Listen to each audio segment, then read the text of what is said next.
Bismillahirrahmanirrahim. Assalamu alaikum wa rahmatullahi wa barakatuh. Mbanirizaako basebo ne banyabo abali mu kutulaba akadde kano. It's a beautiful Sunday, ennaku z'omwezi 3 omwezi ogwa October, era nga wano we tuli ku Extra Digest mugoba nsonga. Nze Ibrahim Mukasa, tuli ne mwami Chris Lule. Tubeera ku Business Mind buli lwa Sunday, tutunuulira ensonga z'ebyonfuna, ebyobusuubuzi n'ebigwa mu kkowe eryo. Olwaleero tukomyewo nate ku kitundu kyaffe ekyokubiri. Last week on Sunday twali tutunuulira why do multinational companies close their businesses in Africa. So tukomyewo tutunuulire ekitundu ekyokubiri. Tuwakuwa factors omwali abaddukanya business. Tutunuulira economy, multinational companies zino zoperatingira. Ne tutunuulira n'oyo consumer wa final product. This oba service oba goods zino company gye ziba giving out to the public. Era twatunuulira the factor of underestimating the local competition, the local players, underestimating the local players oba stakeholders. Twatunuulira internet oba digital transformation in one or the other. So tukomyewo nate tutunuulire ekitundu ekyokubiri. Chris, njagala obuze ku bannayuganda abatulaba mu Uganda n'emitala w'amayanja, tutandikirawo tukwanirizaako ku show. Abalungi abatulaba bannange muli mutya, omukama yeebale batukuumira, mwebale kubaayo, twagala okusanyukira awamu n'abo abafunye ebirungi mu wiiki eno naddala gye tukubye amabega, ate tunakuwalireko wamu n'abo abafunye ebizibu eby'enjawulo. Okimanyi Ibra leero lunaku lukulu. Olwa Sunday luno. Lulimu ennaku, lulimu ebikujjuko bya mirundi ebiri. Ekisooka taata. Ekisooka ekikujjuko ekisooka leero ebadde gye bayita olunaku lw'aba boyfriend oba boyfriend's day mu nsi yonna. Omuntu yenna yatulaba ng'okyali boyfriend, omwagalwa mugamba aweereze ku bumuli, aweereze ku byakabi. Omanye ennaku zino n'abakyala kati engeri gye kiri nti economy eri all inclusive, ne gender eri endala nayo emirimu egikolera ddala, era n'akasente bakafuna. Then mu buuyi obulala, olunaku luno olwaleero olukulu lwa nsonga, omukulembeze w'eggwanga ali Dubai okusobola okuggulawo olunaku lwa Dubai Uganda Expo. Olunaku lwaleero naffe tubaddeko abamu ku abo abagezaako okushokesinga ebintu ebikolebwa wano ewaffe ewaka Uganda, n'okugezaako okusikiriza abamusigansimbi okuva mu kyombo kya Buwarabu kusobola okujja wano ewaffe. So lunaku lukulu nnyo lwakuba ebintu ebiteereddwawo oba oli awo. Ndabyeko eŋŋoma, n'endabakooko icon ya Equator, n'endabakooko amata ga Lato. Bulijjo sikimanyi nti Lato kampani yaffe, bulijjo mmanyi Lato y'Abannakenya, naye ate ndabye mu ngeri emu oba endala nga Uganda ate era naye egishokesinze. N'endaba n'ebiwundibwa eby'emikono, n'endaba ebibbo, enjulu, babuyita bukeedo. Ebyo ebintu bya art ebyo. Obukeedo bwe bukola ebibbo. Obukeedo bwe bukola ebibbo. Ebibbo bibaluka obulusi ne beetoolola bwe bati. So mubaddemu eŋŋoma. I'm yet to find out seti y'eŋŋoma esinga okubeera ebbeeyi ya ssente mmeka, era osobola kutunda piisi mmeka bw'oba oziguza bannabulaaya okusobola okubikaminga eŋŋoma, okusobola okubikaminga. So obadde okyabala items, what else kye tushokesinze Dubai? Byebyo bye nsobodde okulaba. Ndabye icon ya Equator, n'endaba ebibbo. Kiri zero altitude. N'endaba ebibbo. Ogambye obukeedo bwe bukola ebibbo. N'endaba mubaddemu. Obukeedo buva mu gundi, obukeedo buva ku ndagala. Obukeedo buva mu ndagala. Bwe bagira endagala balina ekyo ekintu kye bajjako eno emabega nkyerabidde, ne bazigira bwe bati, then bwe babukaza baddamu ne babuwoola, ne babukaza nnyo, ne babulukisa ebibbo. Of course that is too ancient. Ebibbo bantu bazze babimodernizinga, companies nga Mukwano zikola obutaasa nga kalinga kabbo, kalinamu n'ebitulituli. waliwo engeri waliwo okufeebya okutali nti mu bubi naye olwa tekinologiya so butaasa buzze ebisero bizze ebisero bya plastic of course bana bali recycling plastic materials bakoze ebisero ebyalikoze ng'ebibbo of course ebibbo bikyaliwo naye kati byakekwa nnyo Ibra ekintu kino ndowooza tukyogerereko ddala omulamu ogwo guviirewo ddala nga bwe tulowooza okubanga tutumbula culture yaffe n'ebintu bye twakozesanga mu culture those days bwe tulowooza nabutya bwe tusobola obimprovinga okyajjukira companies zino bbiri wawulirako ko company gye bayitanga Betamax yali ekola ki sijjukira but njijjukira tojjukira teepu waliwo teepu zabanga za bika bibiri omukozi omu yabeeranga Betamax omulala ng'abeera ku VHS si wa gundi si wa TV VHS zali TV zali video cassette video home cassettes yes yeah naye kyaggwangayo video home systems kind of kakati improvement says abantu mu 1960 mu 70 wonna zabeeranga so popular era abazungu bakitwalanga nti mu culture yaabwe omuntu yabeeranga nga talina bintu ebyo wabeeranga mabega nnyo onfuna naye with the time byagenda bijja biriibwa mpola mpola olwaleero kyasobola ogenda n'ogula teepu tolina wogijja bona gigula ogenda giyimbisizaawa ne gunte zikyafuluma ezo zi decoder baziyitanga ba decoder ezizagendanga mu zikaseeti ezo ate radio Panasonic mwosobola okussa teepu eyo n'oyimba olaba n'amanda gagenda gabula ku katale n'amanda gagenda kubulira ddala lwa nsonga abantu b'empressing because ebyakozesebwanga amanda radios ne torch olwaleero abantu balina amasimu galiko torch olwaleero abantu balina amataala balina torch nga ya solar ne hydropower kitegeeza amanda ga radio with time ani mubanga etali gajja kuba phased out omaze banga kinga togula ku paraffin I need to be honest sigulangako mafuta ewange ewuwo kiwe mu but ewaffe ewa maama wange Sara Mukasa twasembayo I think okozesa amafuta emyaka giringa 5 emabega oba 6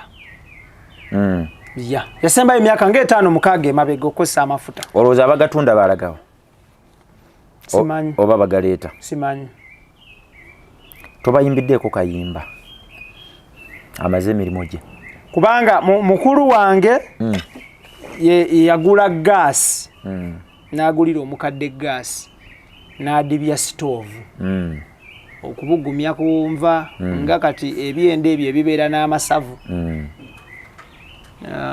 Idris aseka so netudibya fe mama fe yagulanga n'entambi n'azisitokinga kati olwali tolina kugenda kujja lutambi lwa stove bakyazitunda sisowana naye mwawino tebiggwayo naye ate emabega kawo nalabako omusajja yaleeta kontena y'ebikwaso nalabako kontena y'ebikwaso nendabako ne kontena y'obumasu yalina target waliwo influx y'emmese influx y'emmese yali mu Makindye division but bazirwanyisa ne ziggwamu kati oyo aba ali mu totolosi kakati abantu bano Yubrad kiki ekitulemerera okulaba mu bintu bino ebyo byonna bye tubadde tumenye tubadde nga bakuba ekifaananyi mu bintu bye tuyiseemu emabega nawa gye biyinza okututwala gye bujjakaawo bw'ogenda okulaba ebintu bino byonna bize bivolving era nga bikyuka bwe tunaaba tulemeddemu kali akagamba nti ebyaffe tebigenda kukyukakyuka ebyokusuubula n'okubeera ku stage y'akatale k'ensi yonna tubyesonyiwe lwa nsonga tolina bw'osobola kubeera katale ka nsi yonna nga togenze na nkyukakyuka ereeteddwa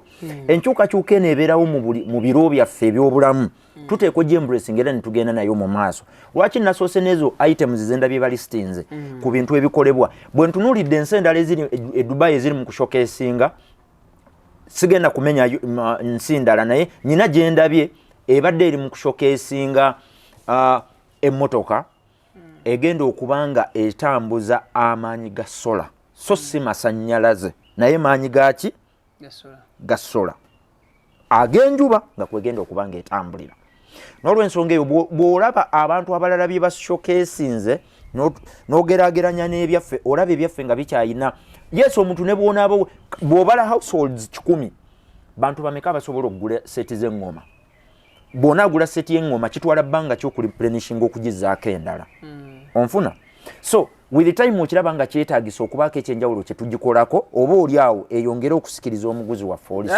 olina kyoyogedde nti famire mmeka ezinagula seti z'engoma zizikozesa eki kubanga booguza bateekwa okuba nga balina kye tuyita balina obwetaavu bw'ekintu ekyo kye bagula abantu tebakyagula bintu lwa binyumo tetukyagula bintu lwa kusaasira fact waliwo omwami ennaku ezo yaŋŋamba akantu ne kankwatako yaŋŋamba ffe wano tetukyagaba certificate za kwetabamu certificate of attendance enedde ezo teziriiwo yaŋŋamba tugaba certificate of accomplishment neagamba tugaba certificate of results bw'oba tolina result tetukuwa kyova olaba abayimbi abaddusi bano ba athletes tujjako ennamba y'abantu bano oba basatu oba bataano abasigadde mutambulira awo otambula butambuzi obanga atazze linnya lyokulabikako obulabisi wali nti yaliyo Idris Lukwago yabaddemu mu baafu butuse naye nga yabadde ennamba lujege era sebe yakwebedde yasibye ekkira so ennaku zino abantu abali mu business mumanye ekintu kino tetukyagaba certificate of participation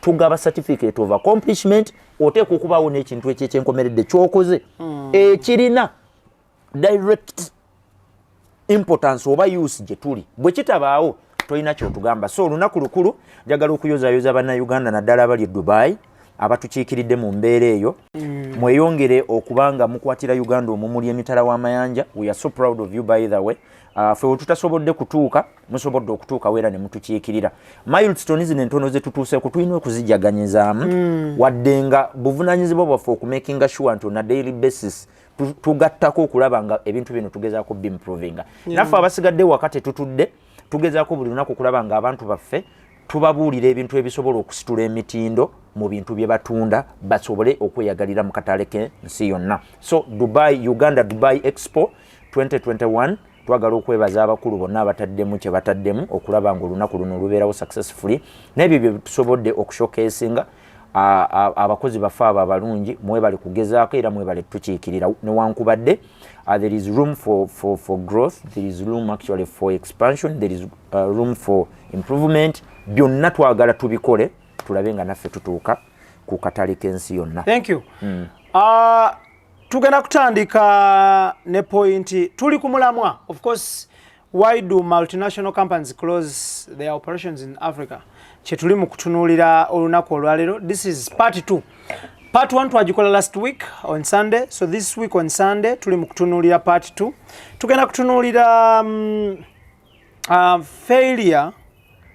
failure to understand the consumer trends. Kyenjagala tusooke nakyo. Era mu ekyo njagala tutunulire ebintu nga experience stroke customer experience, tujja kutunulira convenience, tujja kutunulira products and services. Tutandikira awo. Neyanziza nnyo Ibra ekibuuzo ekyo kakati ebintu bino era njagala tubeere ne conversation kubanga ebimu obimanyi okunsinga. Shoprite yajja ddi Uganda. Okay, osobola okumpa ku kifaananyi. Shoprite we yajjira e Uganda. Gwolooza yali etunda ki? Twali tugimanyiiko ki ekyo ekyalinga ekirungi nga kyekulembeza kubanga ebintu bibeera bisatu. Okusooka waliwo kampani okubeera ng'erina kye bayita tagline. Tagline kati nga bw'olaba logical motivators gy'otaddeko tagline yaffe egamba transform from within. Tagline eyo kwe kwali badde kati nga bw'olaba Google egamba we exist to do no harm. Tuliwo butakola bulabe ku kintu kyonna. Bonaabo tunuulidde logical transform from within. Bonaabo tunuulidde kati nga Shoprite yalina tagline ng'egamba low prices for you. Emiwendo egya wansi eriggwe. Kakati comparing tagline eno bw'oba ogikoze eri company, buli company erina ekintu ky'ebeera etunda kyeguza abantu. Abantu kye balina okujja nga bayaayaanira. Kati bw'obeera otunuulidde consumer trends, ebintu biri bisatu. Oba okola product oba okola services by'olina okuguza abantu. Bisatu. Ekisooka otunda kye tuyita customer experience. Ekyokubiri n'otunda kye bayita convenience. Ekyokusatu n'otunda either products oba services. Awo tosukkawo. Tosobola kusukkawo. Customer experience bw'otunuulira companies zonna ezibadde zifuluma eggwanga Uganda n'amawanga amalala nga Rwanda ne Kenya ne Tanzania wonna baafulumye. Njagala ombuulire companies ezo we zajjira ewaka baali batunda ki? Baali batunda customer experience. It was prestigious. Omuntu okuvuga emmotoka n'ava gy'asula n'agenda ku Shoprite n'ashopping ebintu ebyo n'amala n'addeeka. N'akaveera obuveera okakwata ng'oyita ku banno nga kabaddemu ebintu bya Shoprite wawuliranga bulungi kubanga baatuguzanga experience n'ebintu twali si bye tuliko. Nga ne bweba emiwendo gya wansi ekyo si kye kyatutwalangayo. But they were selling customer experience to us. Okugeza bw'otunuulira Zoom, TikTok ne companies endala ezizze mu COVID muno ogenda okwesanga nga companies zino zibadde zituguza experience. Omuntu okubikubirako Ibra ng'akozesa simu ye naye ng'omulabako ebyo tebyaliyo emabega eri tebibaddeemu. Zoom, TikTok n'abalala Skype bali mutuguza kye tuyita customer oba consumer experience. Engeri eyo omuntu gy'awuliramu ng'ekintu ekyo waakakimuwa bw'akyeyagaliramu kisobola n'okutwala emyaka 10 ng'omuntu okyamuguza customer experience. Onfuna bulungi nnyo? Kitegeera bulungi nnyo. Kati bw'otunuulira companies zino ezifuluma Africell we yajjira mu Uganda yali etunda experience yali etuguza data owowansi ate nga ali nga essimu ezo zibeera so fast. That was an experience. Orange. Kakati bw'ogenda ogeraageranya ne ba competitors be babadde akola nabo gwe weebuuze how did they respond to that competition? Onfuna bulungi nnyo. Kati bw'oba tutuguzizza experience ogenda kutuguza convenience.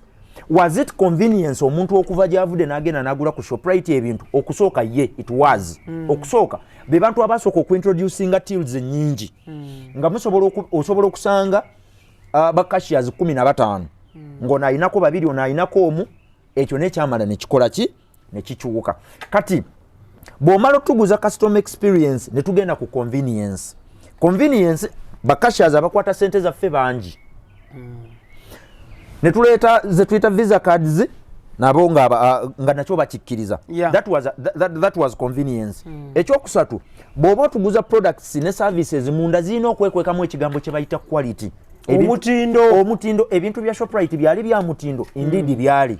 Bw'otunuulira data w'abaana abasajja yali wa mutindo yali adduka nnyo yali wa mutindo kuba ebiseera ebyo kye tuyita simanyi 2G 3G 4G 5G internet eyo ey'ebiseera ebyo yali etambula mpola naye ng'ekuwa ky'oba wasasulidde wabeeranga ovali for money. Kati ebyo byonna tugenda okulaba nti we tutuukidde mu mwaka 2020 byonna bibadde bikoze eki biweddewo. Shoprite yabadde tekyatuguza customer experience ekyo kibadde kyavaawo dda kibadde kyaggwawo dda era tubadde tetukyakiraba. Obadde okyagenda mu Shoprite n'owulira nga you prestigious nti bwenguze nedda would you proud yourself n'ogamba kati mpulira bulungi olw'okuba nga nshoppinze mu Shoprite tekibaddeewo olw'ensonga afunye ba competitors abalala ababaddewo nga byabadde atuguza nabo basobola obituwa ate nga birina convenient to us. So bwetugenda ku products and services nkugambye munda mwetabiseemu ekigambo ky'omutindo. Bw'oba otuwa services zo naye ng'omutindo gwa wansi tugenda kunoonyaayo omuntu omulala atukola ki atuguza. Nabagamba mu mwaka 2022 okutuuka 2023 wano tetukyalinamu kigambo kye bayita customer loyalty. Ekyo kyaviirawo ddala. Era Ibra tobeereyo ng'olina omuntu abadde akugulako ekintu you assume nti omuntu ono tagenda kusenguka. Omuntu akuguzeeko emyaka 10 asobola okukulekawo olw'enjawulo ya siringi ebi bisatu ebya Uganda naye nga weebuuze tebirina ne kibiyinza kumwongerako ku nfuna ye naye n'akulekawo olw'ekyo. So customer loyalty mu kiseera kino 0. Ekyokubiri tetukyayina biseera bikusaasira gwakola business bw'oba toli mwetefutefu kukyuka na consumer trends okyagakaaba. Era nkukubiriza genda mu Kiyembe gulayo essuuka ennene salamu obutambaala obuwera ojja gakaaba amaziga kubanga abantu buli we bagenda nga bakyuka n'ebyetaago byabwe oteekwa okukyuka n'entunda gy'otundamu ebintu.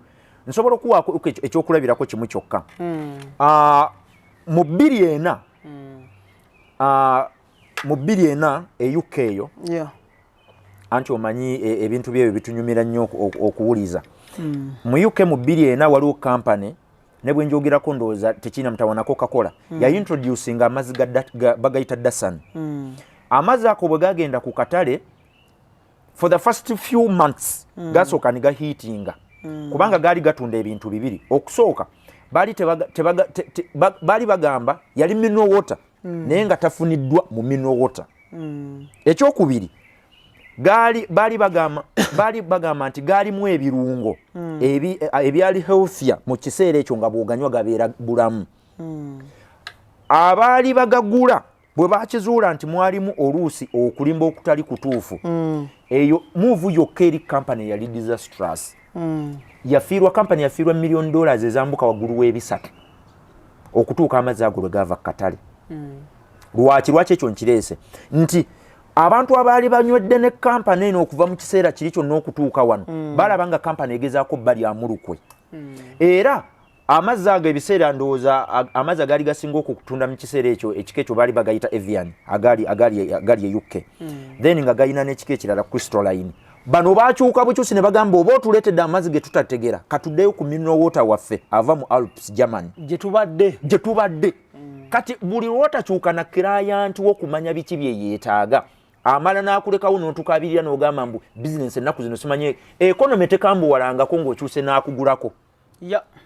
Onfuna bulungi nnyo. Oteeka okubeera omwetefutefu okuguza customer experience ekyukakyukana. Bwe tuba luli twakumanyira ku low prices nga na buli kati Shoprite tubadde tukugulako fridge ne tukugulako TV kati nga Hisense yazitusembereza ziri wano mu industry area tusobola ogifuna ku bbeeyi emu naawe agitunda. Mpaayo ensonga endala lwaki naalizeewo ne sigenda mu Hisense. Mpaayo ensonga endala lwaki naalizeewo ne nkugulako oko LG ng'ate LG ndi wano mu industry area. So buli lwoba ng'otunda ebintu byo njagala omanye nti oteekwa okukyukana n'omugendo gw'abantu abakugulako ebintu. Kampani endala gye nsobola okukuwa simanyi oba wagiwulirako okwo kampani eyo baali oyinza actually ne sigala oyo oteekwa okuba ng'omulaba bagiyita RJ Reynolds etunda sigala. Era mu myaka gya 90 awo ab'ebyobulamu World Health Organization babateekako akazito nga bamaze okukizuula nti sigala ayinamu obuntu obumuvaamu ne bukozinga obulabe mu mawugwe g'omuntu n'ebirala. Kakati balwana nnyo ne bagezaako okukyusa ekintu kyabwe nga tebaagala ku advertisinga directly nga kati ennaku zino bwe babagamba nti muteekeko cigarette smoking causes death. Luli bagamba can be there is a possibility oyinza okufa oba obutakola ki kati babagamba katseko lwampaka. Omanyi kye baakola balwana masajja ne banoonyayo sigala atavaamu mukka. Wamulabako nga ne bw'omukoleeza oli bw'aba munyweraawo omukka togulabako. Abaami abo ensobi gye baakola ebirungo ebigaba omukka baabijjamu onfuna omunywa olwamuteekanga ku mwanga bino bisassalala n'asuula eri. Kampani etaddemu sente nnyingi nnyo mu research and development okuvayo ne product respondinga butereevu ne requirements za WHO okusobola okukompitinga obulungi n'abalala. Kyokka kyamaliriza kiri disastrous. N'olw'ensonga eyo nga omugendo gwa consumer bw'ogutunuulira sooka weebuuze bino byendi mu kukyukakyuka nabyo ono gwenguza byayagala nga tonnaba kukola mistakes ziri costly. Sooka weebuuze nti bwe mba ndi mu kukyusa mu product yange byendi mu kukyusa consumer wange byayagala. Ebintu bino mubyegendereze nnyo mu abakola business. Mwewale nnyo okuwuliriza bakasitoma byammwe bye babagamba wabula mugenderere nnyo bakasitoma bye bakola. Simanyi oba statement esobola okukola amakulu gye bali giddemu omulundi gumu. Temuwanyama tu bakasitoma bye bagamba wabula mwegendereze nnyo bye bakola bakasitoma byammwe bwe bakola. Omuntu Ibra asobola okupreachinga wano ekintu kyova laba tulina enjogera egamba nti they preach wine and drink water. Kikula ky'abantu mu bigambo byaffe wano bwe tuba twogera omuntu aba akola kirala n'embikola ng'akola ki kirala nnyo. Omuntu Ibra agenda kuvumirira omwenge naye ng'olweggulo gwaliko bangi nnyo tobalabyeko bangi nnyo. Bano ba motivational speakers bwe babeera batugamba ebintu bino ayinza okusigira ekifaananyi ky'okusevinga kwe kumutuusiza waali n'akusuugira n'okusigira mu natandika faamu yange oli bwanaga nti ewaka wange wano natandika n'ekitiyo kya sementi. Oli yatunda ente n'agula embwa n'atunda embwemu n'atunda ebyana ebyawerera ddala n'amala n'agula emmotoka eyo yonna emboozi ebeera ya waliwo eyatandika ne chapati yemu kati alina restaurant waliwo eyatandika ne gundi n'ekiwawatiro ky'enkoko kati alina faamu ya nkoko. ba motivational speakers bambi mutuleke nange mwengu omwo simanyi nedda nze siri motivational speaker sikugoberera nnyo simanyi okuba yatandika n'ekiwawatiro ky'enkoko kati alina faamu z'enkoko. oyo alabika alina ekibira ky'enkoko. Okay, tuli ku mugoba nsonga extra digest. Tuli mu program yaffe Business Mind, tutebwamu sente aba Logical Motivators. Logical Motivators basangibwawo ku Nkuruma Road, emabega wa Uganda House ne mabega wa Orient Bank. Bakubire ku namba y'essimu eyo gy'olaba ku WhatsApp, buli kimu kitambule bulungi nnyonyo. Nga tuvuddeyo eyo, njagala tutunulire exploitation ne explorations. Byanjawulo nnyo. Tutandikirawo. Kakati tuyina okuvuganya kwa mirundi ebiri. Buli abantu mu katale lwe babaamu abatono. Olwaleero Ibrahim tusinga abadde akugambye kumenya telecommunication companies mu Uganda ze tuyina oyinza muwa mmeka? Zisukka ennya? Tezisukka nnya. Tezisukka nnya. Tezisukka nnya kandabe. Tezisukka nnya. Tezisukka nnya. Mulimu n'endala ng'endala yezirera. Kwogere bulungi. Waliwo companies mu Uganda nga mbikiza zibiika amagi omulala n'ayalula. Of course. When it comes to telecom companies, wekiri? Abamu babiika, abalala ne baaluza. In short, abamu ba incubators, abalala ba hatchers. Either way. So, kati ogenda kutunuulira kino ky'obadde ogezaako okutunnyonnyola exploitation versus explorations. Companies ezisinga obunene nze ndabye zirina kye tuyita reactionary moves. Companies zonna eziri reactionary zezo zogenda okusanga nga zirabye covid waali ne ziyaayaana zisobole okustructuringa back okusobola okulaba nga zifiitinga mu crisis. Companies endala zezo eziri mu kuexploringa oba okumakinga sure nti zirina explorations zeziri mu kukola mu tekinologi ono omupya aliwo. Mu 1900 okuva 1991 okutuuka 2000 tulina kye twayita .com bubble wagiwulira. .com bubble kyali kitegeeza nti waliwo businesses ezisinga obungi zaali zisuubirwa nti zaali zikola shift okuva mu industrial age zijjire ddala ziryoke zigende oba ebiseera bye twagitanga information zijjire ddala zigende mu .com nga zikozesa internet. Onfuna bulungi nnyo. Ebintu ebyo byonna bye tuzze tulaba nga bijja bikyukakyukana mulimu companies ezalemerayo ne zigamba ffe tetugenda kukyuka era abaagaana okukyuka mu kiseera ekyo bonna from grace to good to great to grave zaali nnene nga z'amaanyi nga zimanyiddwa era nga bazitya. Naye .com bubble eno bwe yavaawo tugenza ogimalako mu 2005 nga companies ezisinga obunene zikoze eki nga ziggaddewo zifayirinze for bankruptcy. Era olaba nti ebiseera ebisinga abantu abava mu .com bubble ne tujjira ddala paka 2009-2010 abasinga awo tebaasukkawo nga mwe muli ne company eŋŋanze neya American gwe wangamba wali muwagizi wa mani yateekangamu ssente AIG American Insurance Group. Abo nabo bali mu bafayiringa for bankruptcy. AIG Lehman Brothers nayo negoberera. N'abo abasajja bafiini bikoze bitya simanyi magi bonna ne baggalawo. N'olw'ensonga eyo kyengezaako okugamba kyeki. If you want to exploit the available resources and opportunities, oli mu kulwanira mu space entono. Okugeza. Ono agabye data wa 10 naawe ogaba data wa 10. Enjawulo gy'olina eriwa. Njawulo ki gy'oleeseewo? Njawulo ki gy'oli mu kutuwa? Oli mu kugeza because business is all about enjawulo. Enjawulo. Nabagambye bano customer loyalty tetulina. Gwera bw'oba eyongolooza telecommunication company yo tugiriko nnyo tetukuwagala. Ffe ebintu by'otuwa bye tuwagala bw'ejjayo omuntu omulala atuwaako enjawulo ne bwe kaba kati ne bwe kati nsala busazi. Nodda wali. Ekisooka layini zombi nzirina. Ontegeera? Eza telecommunication companies kati eziri mu kuvuganya okwakaasa mmeeme. Zombi layini nzirina. Kati gwe data bw'ompaayo ne bw'osalako busazi GBM nsala busazi n'enzira ewa neighbor kubanga nze GBM byenkolera bingi. onfuna muku exploitinga bano bemalira nnyo mu kyetuyita cutthroat competition okuvuganya okwo okwokuyiwa omusaayi customer space tekyuka ebeera yeemu onfuna mu Uganda tuli abantu it is assumed nti tuwere miliyoni z'abantu 45 emiliyoni eziri connected ku simu nga zirina amasimu ndowooza ziringa emiliyoni 25 oba 22 bwe zibeera emiliyoni 25 oba 22 tusigazizaawo emiliyoni z'abannayuganda abakyali abavubuka abakadde abatakyasobola kukozesa amasimu emiliyoni kumpi 10 n'omusobyo emiliyoni ezo 10 n'omusobyo omuntu ayingira mu katale akapya kiki kyozikoledde ekyenjawulo baleme kwegatta ku bali abali mu kuvuganya okwakaasa mmeeme oba naawe oli mu kugenda back to the exploitation oyagala ku exploiting the available customer space eriwo okumakinga sure nti mubeera mu cutthroat muvuganya ne mutuuka n'okuyiwa omusaayi kati wano kibeera ki exploration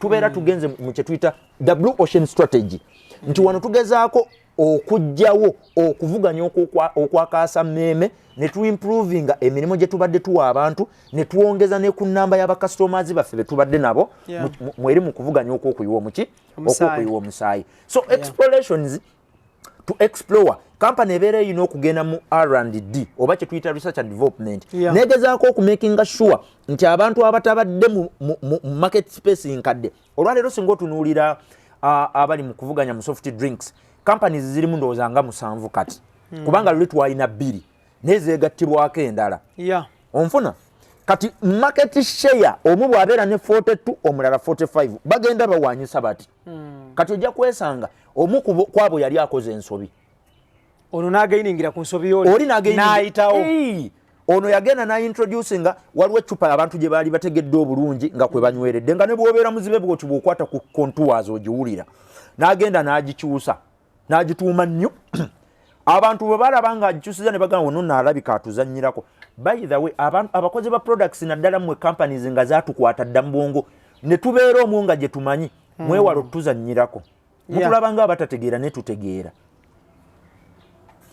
there is that piece of us eyamanyira products zammwe nga zituli wano waliwo neyo association eyo ey'abantu to associate with certain companies because of either the branding the product itself oba awareness gye bakola ba consumers bangi tukozesa products ezimu not because they are the best but enkuba y'akalango branding ya product eyo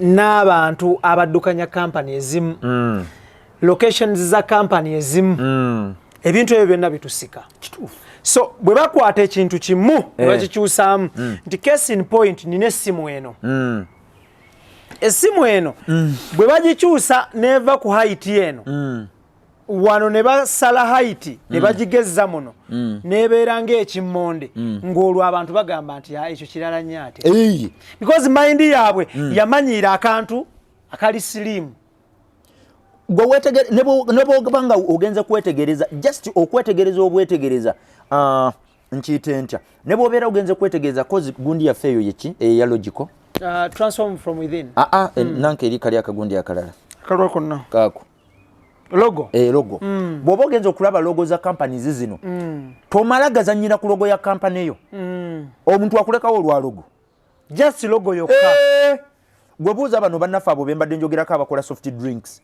bagikwatako ne bagikyusa bati yali ebasse abantu bano be muguze ebintu si baweewe si bajeganga abantu bwe balowooza okusooka Ibra bw'obeera oli mu katale kano ak'okusuubulagana mu shares waliwo akakodyo ke tukozesa okusportinga companies ezigenda okubeera profitable mu myaka naddala egiddako 5 oba 10 bakayita durable competitive advantage company nga erina ebintu ebigifuula ey'enjawulo ku ndala onfuna kati companies nyinza okugereza ku companies ezibadde zikola computers HP IBM ezo zonna abantu abaziteekamu sente by then n'abantu abateekamu companies zino sente za soft drinks companies ezikola soft drinks zalina kye bayita durable competitive advantage. Yeah. Nti emikisa gyali 9.9 ku buli 10 nti ekyokunywa ekyo kye bakola bakisobola okukikola emyaka 10 egikola ki egiddako.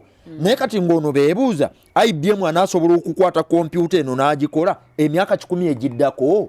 Mbutuufu ng'olaba tekikola ki tekisoboka. Wagenda okuyita emyaka 10 nga bamaze nga bamukubye ekigo nga bamuyiseeko ng'agudde oyo omusajja wa international business machines n'abanga amaze okuvaawo. N'olw'ensonga eyo abantu bano nga bakyukakyuka n'ebintu byaffe bino when you're trying explorations blue ocean strategy eno ng'ogezaako to make the competition irrelevant making sure okolera ddala research akumala okumakinga sure nti bakastomers bo tobateeka ku sidelines kulowooza nti obayisizaamu amaaso buli kukyuka kwonna okutono okwokola kyuka nabo genda nabo naye bw'ona agamba okukyuka nga gwe bajje nga management owedde olina kyoyogeddeko ekyobukulembeze bwa company kintu kikulu nnyo yebreekyo. Wano mu Uganda abantu bensinze okucelebratinga ku level y'obwa CEO nyinayo omugwendi proud of mwami ani Robert Kabushenga. Oyo yensobola omwogerako mu mbeera yonna. Former CEO Vision former CEO era ndowooza mu bantu be naali agadde okubeera nabo conversation eri business minded yali badde omu kubo nti olabira ddala enkwata gye yakwatamu ekintu kino nga tannaba kukivaamu n'olwaleero weeri kubanga bwe mbeera musuubuzi ku katale aka Uganda Securities Exchange company eyo ngeri listed mbeera ngitunuulira nga ngigoberera engeri gye tradingamu bwe yali tradinga nga wali ne bwe tradinga nga takola ki omwami oyo yali mpagiruwaga mu kumakinga sure nti Vision Group ebeera listed ku Uganda Securities Exchange. N'olw'ensonga eyo mwenyumirizaamu nnyo yakola omulimu gwa ttendo ate yakola bulungi ate njagala ayongera okugroominga abantu abalala okubeera okusinga n'okubeera kyakola ki kyeyali. So mu kumaliriza kweyo gye wambuuziza mu kifo kya companies okwemalira mu kuexploitinga the available market opportunities companies zirina okuteekamu ennyo through R&D research and development okumakinga sure nti zi-exploringa ne zigenda mu bintu ebipya. COVID-19 kyakoze atulaze nti companies zino bulijjo zibadde zitulimba tebeetegese babadde balimba mubadde temwetegese era Dr. Fauci omukulu oyo akulira WHO namuwulira ng'akola statement eri gye yagamba nti we could be done with COVID but it's not yet done with us. Ffe tuyinza okuba COVID tumulinye naye ye tannakola ki tannaba tumaliriza COVID akyakalakata. Lwaki?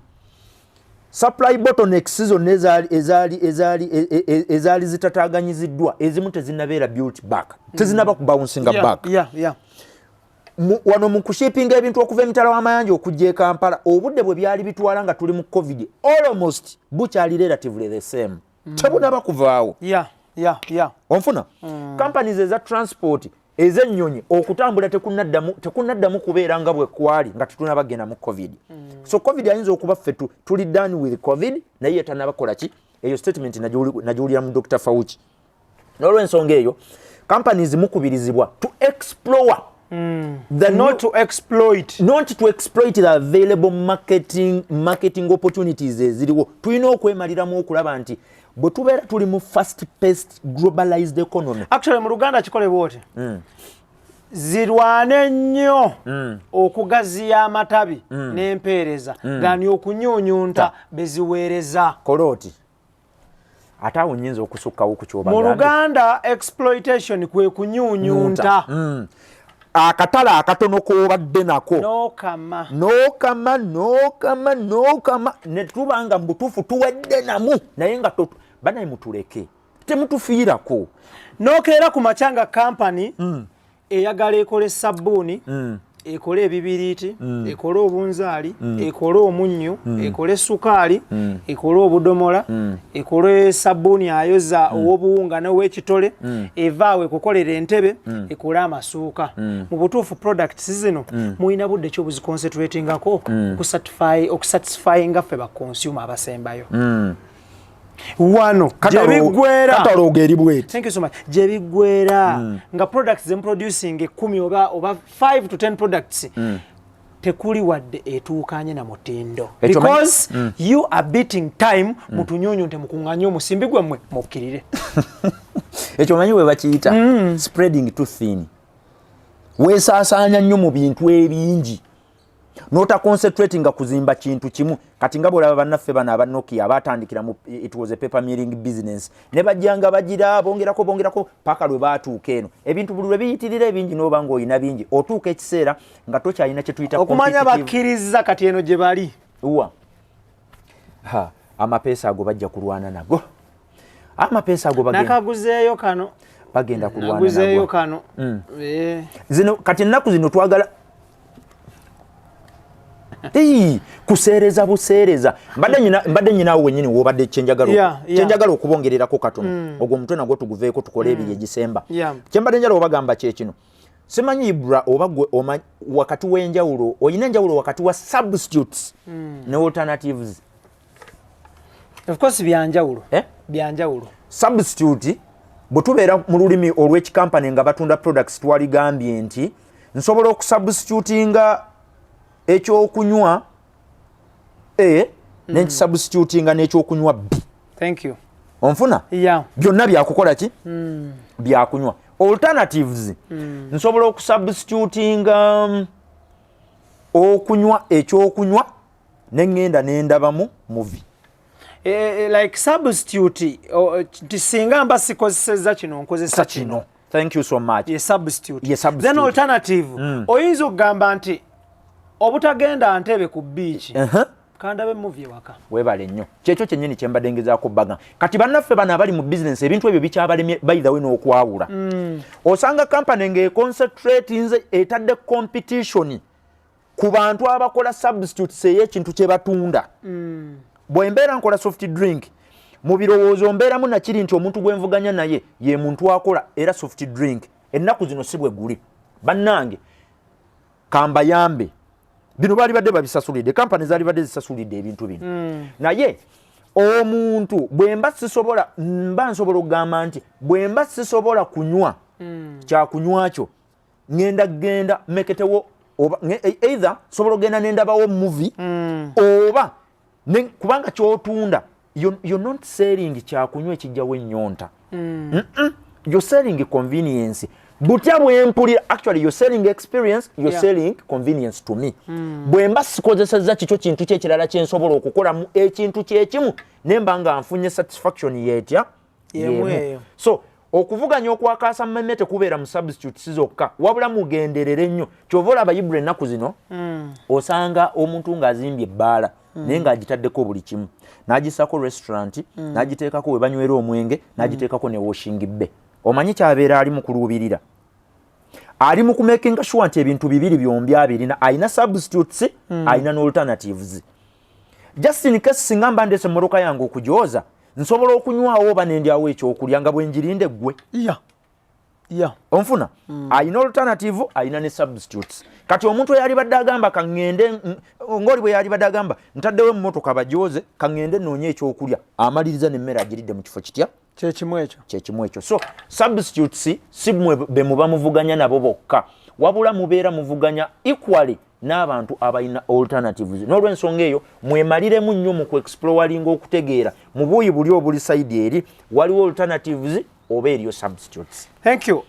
Njagala tutunuulire issue eri about internal capital issues.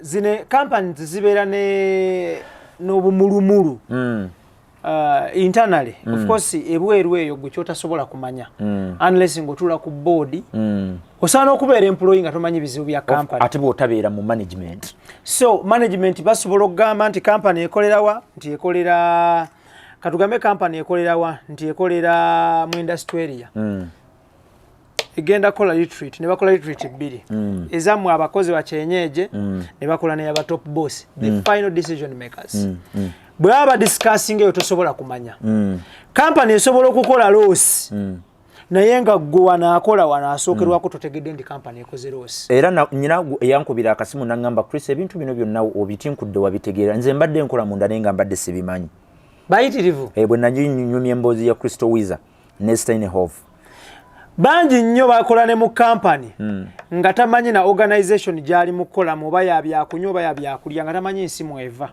naye nga alina smartphone kuliko ne data nga ne ku company awo wakolera balina free wifi nga tasaana kuteekamu wali abuuze Google nti owaayi bano abatusiikira amandaazi gano baavaawa ebiseera tetuba nabyo. I know.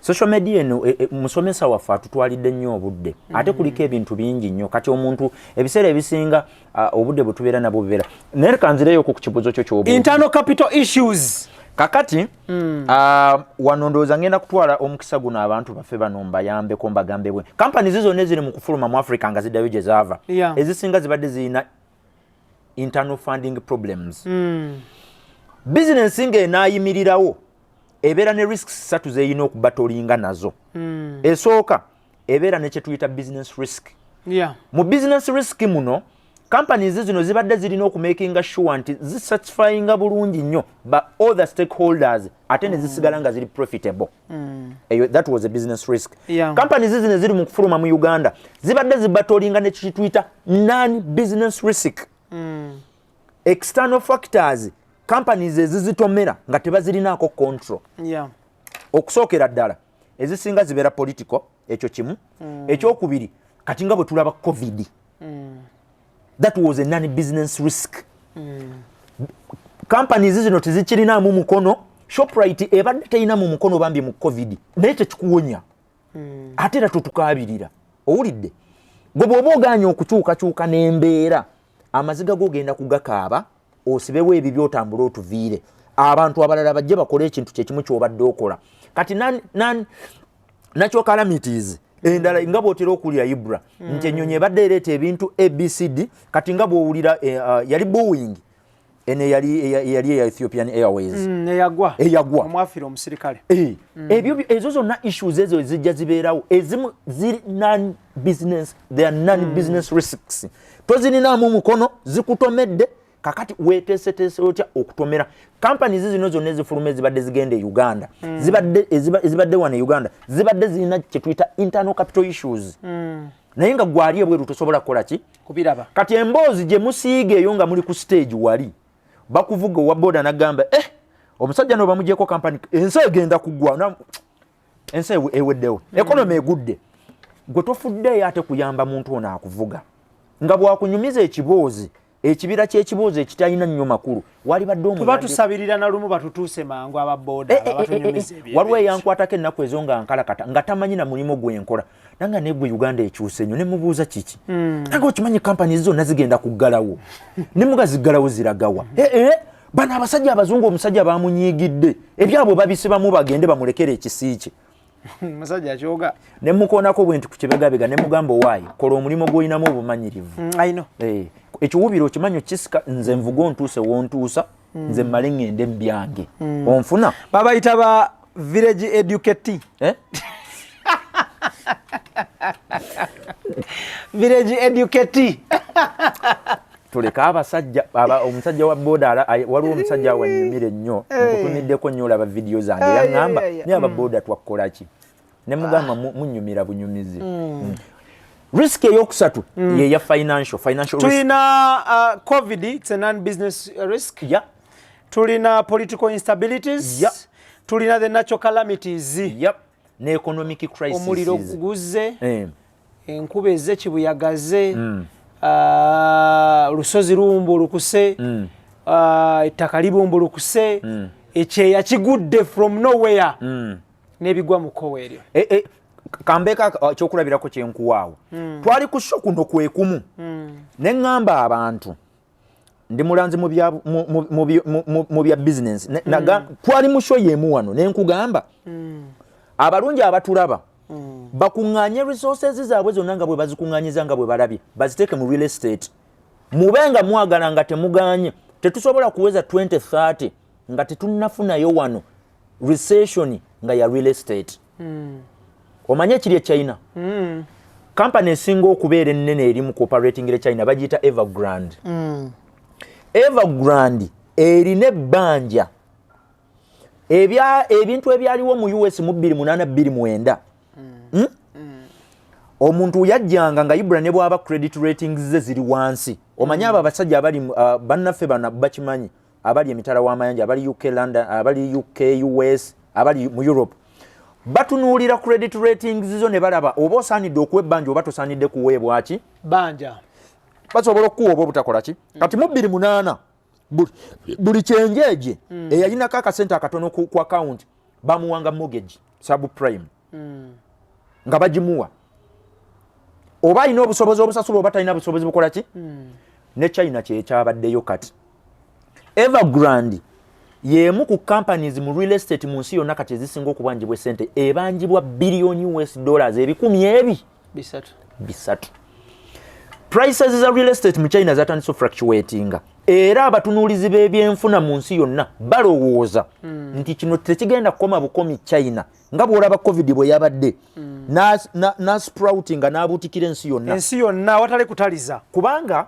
ojja kwekanga nga kino Evergrande tegenda kukoma kukosa bukosa abantu babadde bainvestinga mu real estate wabula egenda kukosa butereevu ku bantu ababadde batradinga ne ku katale k'okutunda emigabo mu China nali mu kifo kyekimu ne mbagamba nti real estate gwe buli lwe mubanga mwenna musolooza sente muziteeka mu kintu kitya mugenda kumaliriza mu crashinze mwagala temwagala ennyumba zigenda kutuuka ekiseera Ibra Uganda nga zisinga abantu abalimu obungi tusanga omuntu omu ng'alina apartment amakumi aga n'omulala najja n'azimba ameka njagala weebuuze abavubuka ffe abato bwe mpangisa emyaka 3 ne neekolamu omulimu nga bansomeseza finance ne mutegeera ne neekolamu omulimu n'enzimba ani agenda okusula mu yo gye mbadde nsulamu oyo ng'olwavuddewo oyo avuddewo ennyumba esigadde eri empty kati mwenna bwe mubeera mukutte sente ne muziteeka mu kintu kimu you're running a risk okukurashingisa real estate mu Uganda ennyumba zijja kutuuka ekiseera nga ne ku mitwalo 2 oyinawe weebaka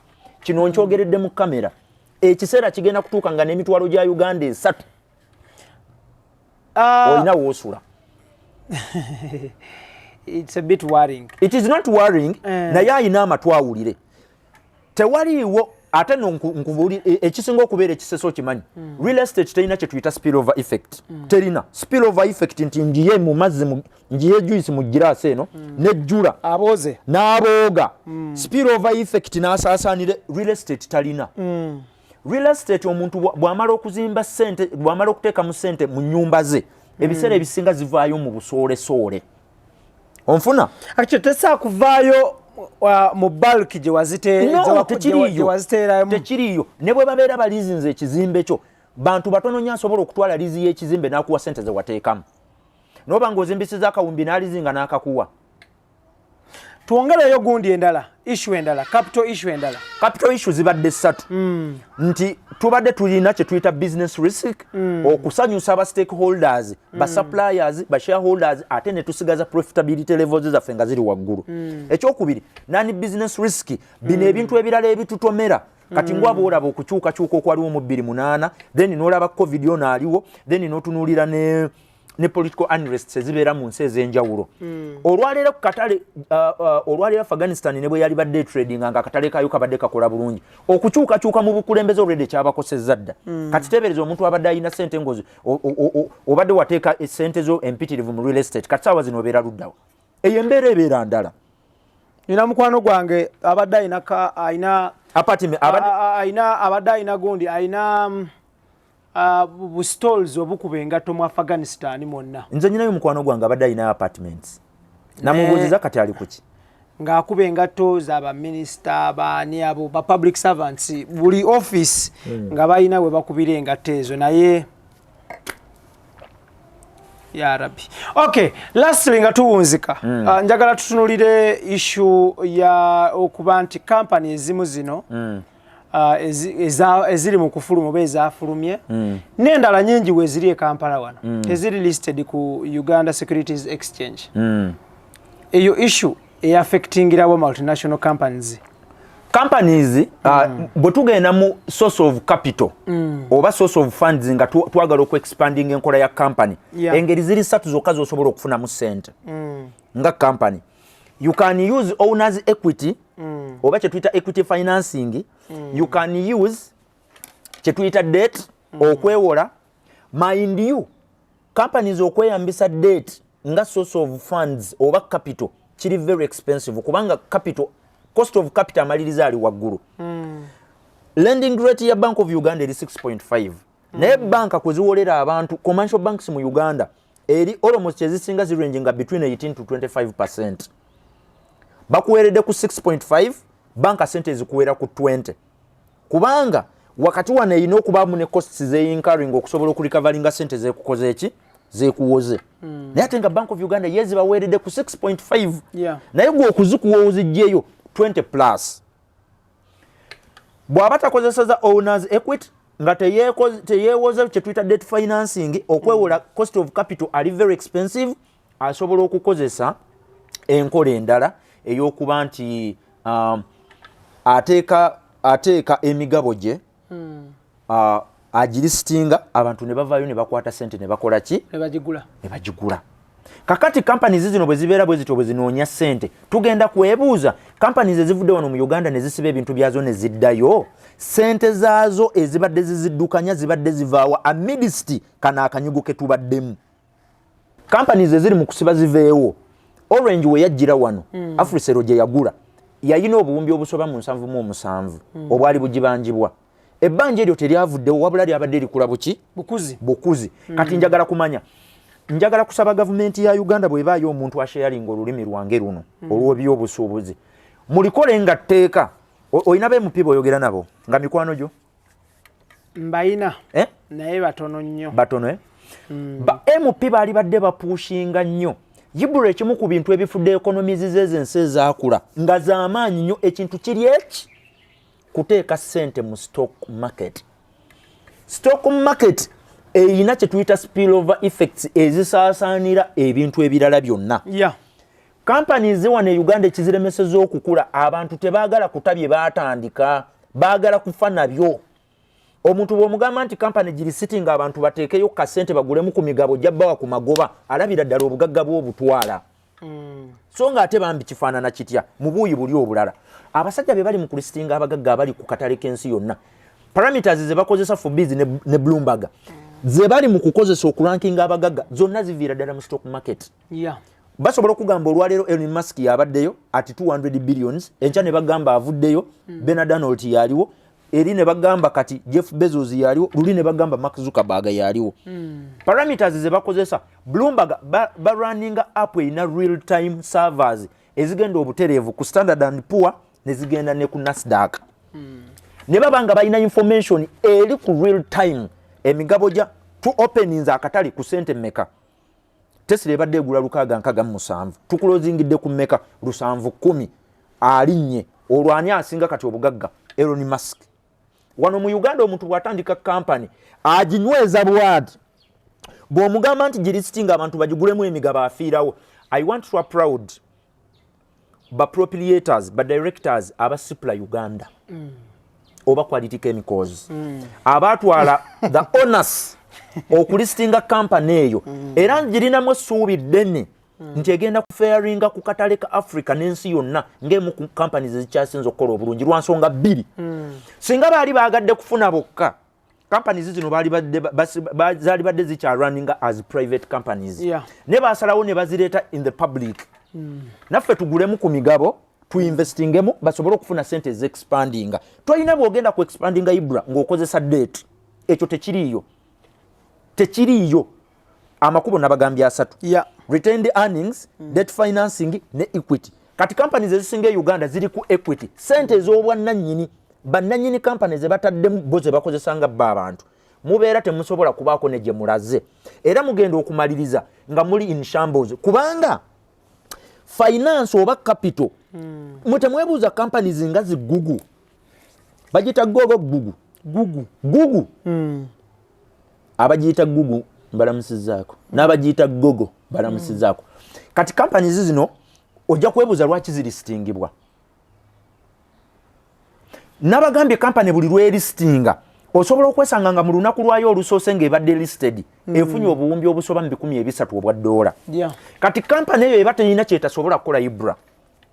n'olwensonga companies zino ezigaddewo ne ziva e Uganda ne zigenda naffe zibadde tezitwagala naffe nga tetuzaagala kubanga amagoba gonna nga bwe badde bagafuna bw'ogeraageranya kye tubadde tubajjamu ne kye badde batuwa kye babadde batujjamu kye kibadde ekisinga obunene ka 30% income tax ke tubajjako nga corporation tax kabadde kasente katono nnyo ku magoba ge babadde batufissaako nze era njagala okukubira omulanga abakozi abali mu government ya Uganda aba MP ba Uganda mwetaaga mu running the Companies Act ng'ekkirizisa buli every multinational company ng'eoperatingira mu Uganda ebeere listed tugigulemu emigabo tusobole okugabana ku magoba ago bwe mutaakole muto companies zino zonna zijja kusiba ziddeyo lwansonga cost of capital ow'okuoperatingira mu Uganda eri very expensive kati tosobola kuŋŋamba okufuna obuwumbi 2 buliko 20% obusasulire obuwumbi 2 ng'ate ogenda bukozesa amagoba rate on return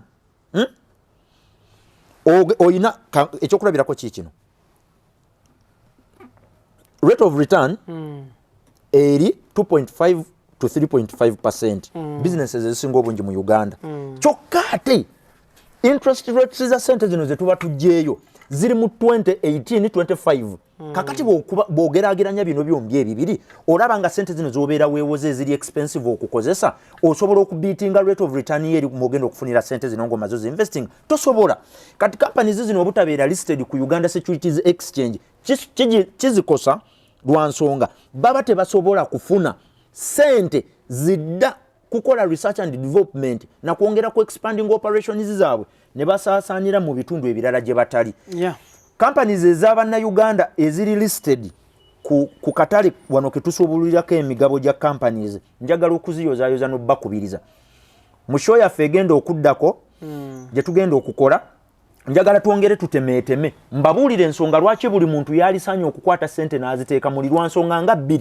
companies zino buli lwe zigejja naawe kati kyenkubiriza abantu abaddukanya companies bakopa omwami gwe bayita omwami Kabushenga eyali addukanya eyali CEO wa Vision Group butya bwe yali akolamu ekintu kye transparency ng'okola emirimu nga management ya company tukubalirako nnyo ffe abatunuulizi b'ebintu bino nga tetunaba kussaamu sente tusooka kukutakula financial documents zo zifaanana zitya balance sheet income statement cash flow statements zo bitambula bulungi abakubanja obakutta otya basuppliers bo babadde obakwata otya oyina kye tuyita durable competitive advantage ne banna abalala bovuganya nabo ebyo byonna tubiteeka into perspective ne tulyoka tukusaamu ki akasente n'olwensonga eyo companies ezigaddewo e Uganda nga mmaliriza tebabalya binnusu era tebabalimba muleme kwenyiga mu mboozi ezitalina gye zidda nga ziri mu kifo kimu zeekulunguliraawo companies zino zibadde teziri listed era cost of capital mu operations zaayo abadde very expensive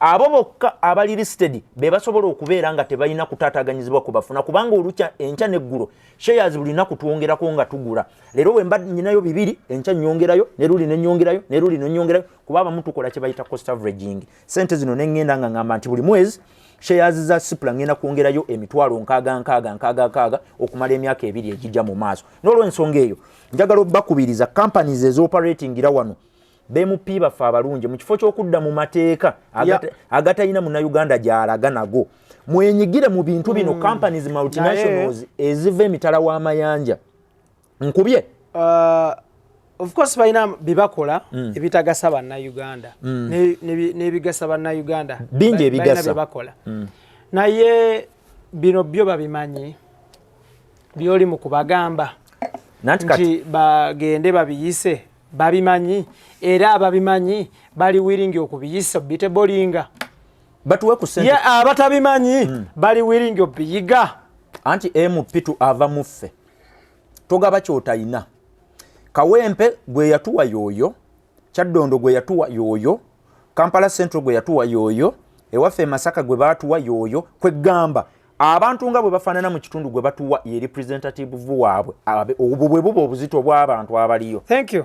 Tetugenda kubanga tusukawo extra digest mugoba nsonga business mind bweti bwe tulabiso olunaku olwaleero njagala kwebaza Chris for your time. Thank you so much. Program zino ziri bbiri. This is the second part. Part 1 twagikola Sunday ewedde. Katutunulira lwaki businesses oba companies, multinational companies ziri mu kusibako ebyazo zetegule ziddeyo gye zaava. So kye tubadde tutunulira olunaku olwaleero. Njala kubaza Idris, Daniel, Keith and Tony. Mwebali nnyo ddala tukwatagane nate next week on Sunday. Special thanks goes to Logical Motivators abateekamu ssente. Mubeere bulungi, mweraba. Assalamu alaikum wa rahmatullahi wa barakatuh.